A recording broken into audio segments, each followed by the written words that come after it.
नमस्कार मित्रांनो, विनोदोगातीलही तुटेना या मालिकेच्या येणाऱ्या काही भागामध्ये मित्रांनो एखादा जबरदस्त असा ट्विस्ट येणार आहे आणि त्या ट्विस्टमध्ये मंगळागौरीच्या कार्यक्रमाच्या दिवशी आजीने आता या घरातील राजवाड्यांच्या घरामध्ये जी सून मोठी सून आहे तर तिला मात्र सोन्याचा हार देऊन केलेला असतो, परंतु मलिकाचा जळफाट होतो आणि मलिका म्हणते की नाही, मंगळागौरीच्या कार्यक्रमामध्ये जी सून जिंकेल तर तिला मात्र आपण हा सोन्याचा हार द्यायचा आहे, कारण सुष्मिता आपल्यासाठी तितकीच महत्त्वाची आहे, ती सुद्धा या घरची सून आहे। तेव्हा आजी म्हणते की ठीक आहे, जी सून मात्र आता या स्पर्धेमध्ये ह्या जे काही खेळामध्ये जिंकेल तर तिला मात्र आपल्याला हे गिफ्ट द्यायचं आहे। तेव्हा लगेच मात्र आता ही सुष्मिता आणि मलिका धावूनच असतात, काय करावं काय त्यांना काही कळत नसतं।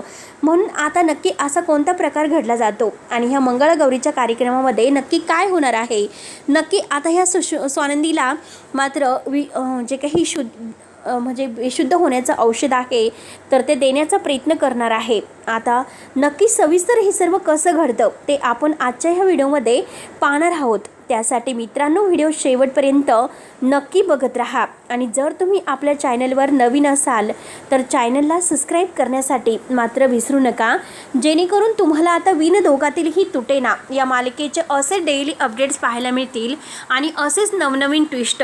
तेव्हा मित्रांनो हे बघा, आता स्वानंदीने नागपंचमीचा सण जो काही आहे तो पदार्थ मलिकाने बनवण्यासाठी सांगितलेले असतात, तेव्हा ते सगळे समरच्या मदतीने पूर्ण केलेले आहे एका रात्रीतून।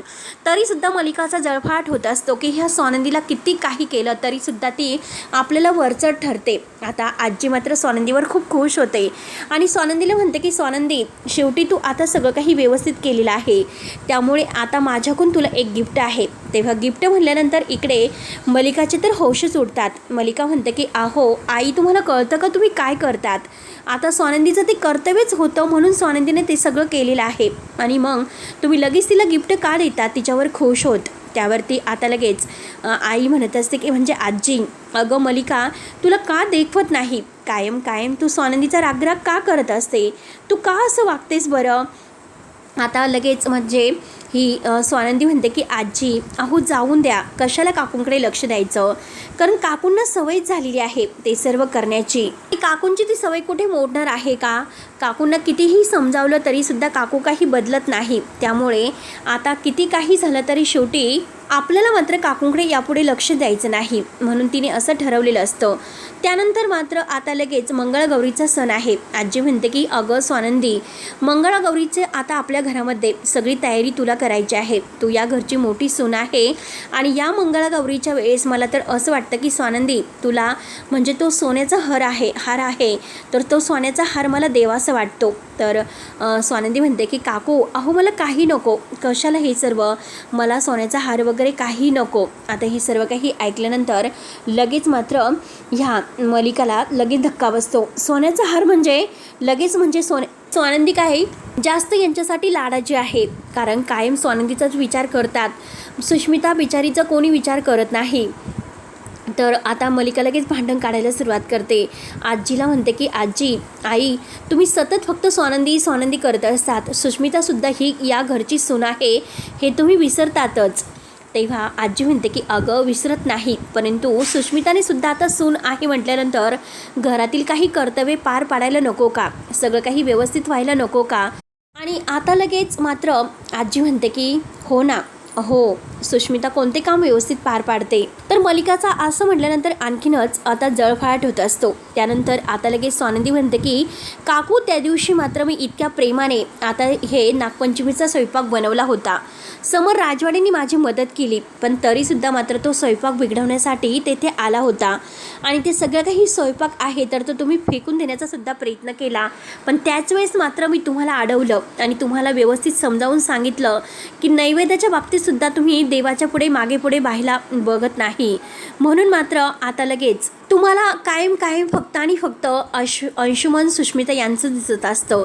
पण आता किती काही झालं तरी हे बघा, घरामध्ये मंगळागौरीचा कार्यक्रम आहे आणि मंगळागौरीच्या कार्यक्रमाला हे सर्व व्यवस्थित व्हायला हवं, मग तरीसुद्धा मात्र तुम्ही सणासुदीच्या दिवशी का असं म्हणजे मतभेद का घालतात, वाद घालतात, सगळं काही उकरून काढतात, काय गरज आहे तुम्हाला हे सर्व करण्याची? तर काकू आता लगेच स्वानंदीकडे रागाने बघते आणि म्हणते की हो ना, तूच तर या घरची सर्वश्रेष्ठ लाडाची आणि सर्व गुण संपन्न सून आहेस ना, सगळेजण तुझाच मात्र आता उदो उदो करत आहे. तेव्हा स्वानंदी म्हणते की हे बघा काकू, आता हे सगळं काही आपल्या स्वभावाने आपल्या कर्तृत्वाने मिळायचं असतं आणि कायम कायम यामध्ये खोडा घालणं हे काही मला जमत नसतं. तुम्हाला जे करता येईल ते तुम्ही करू शकतात. शेवटी तो तुमचा स्वभाव आहे. आता मला जेवढं करता येईल तेवढं मी करणार आहे.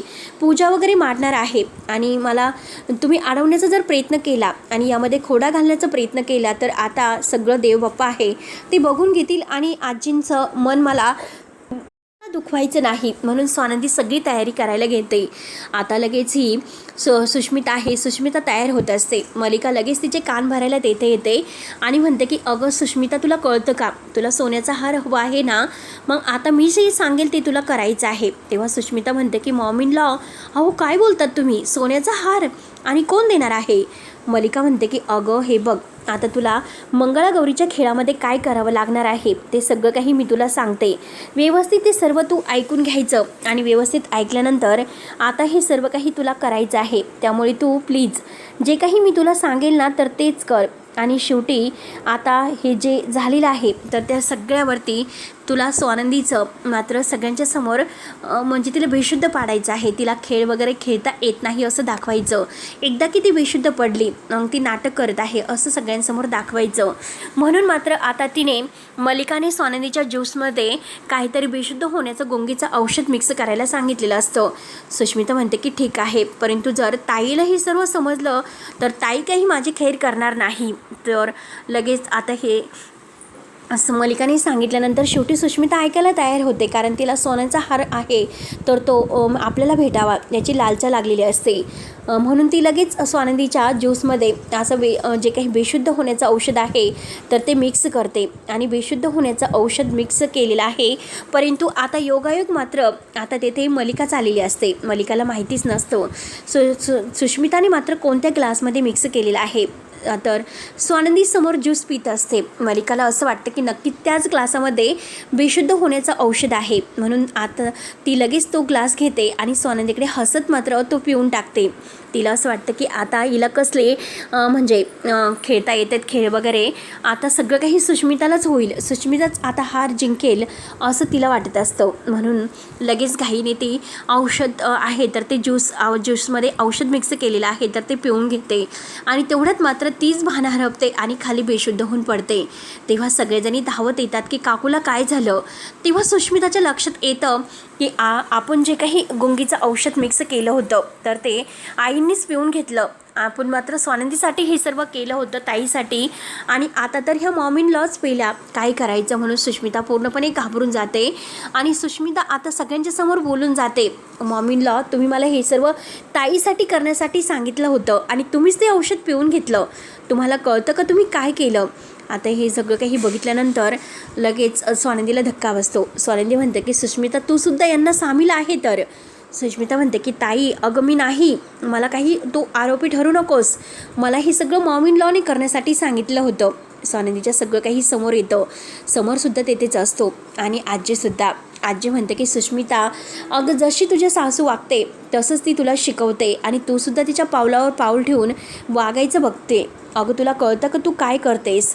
म्हणून मात्र आता स्वानंदी समोर आणि आजी यांच्यासमोर मलिकाने जे कारस्थान ह्या मंगळागौरीच्या कार्यक्रमामध्ये करण्याचं ठरवलेलं असतं ते सगळं आता त्यांच्यासमोर आलेलं असतं. आणि काकूला मात्र आता सगळेजण घेऊन आतमध्ये जातात आणि काकूला शुद्धीवर आणण्यासाठी खूप प्रयत्न केले असतात. जेव्हा काकू शुद्धीवर येते तेव्हा तिचे होश उठतात, कारण स्वानंदीला काही झालेलं नसतं आणि स्वानंदीच्या गळ्यामध्ये तो हार असतो. आजीने सगळ्यांच्या समोर त्या स्वानंदीला तो हार दिलेला असतो आणि स्वानंदीच्या गळ्यातील हार बघून आता मलिकाला आणखीनच होश येतं, आणखीनच ती बेशुद्ध पडायला सुरुवात करते. कारण आपण जे काही प्लॅन सांगितला होता तो प्लॅन आपल्यावरच उलटला आणि शेवटी आपलं सत्य सगळ्यांच्या समोर आलं. सुष्मिता सगळं काही सांगून गेलेली असते. म्हणून मात्र सगळेजण आता काकूलाच म्हणत असतात की काकू, तुम्ही असं का केलं.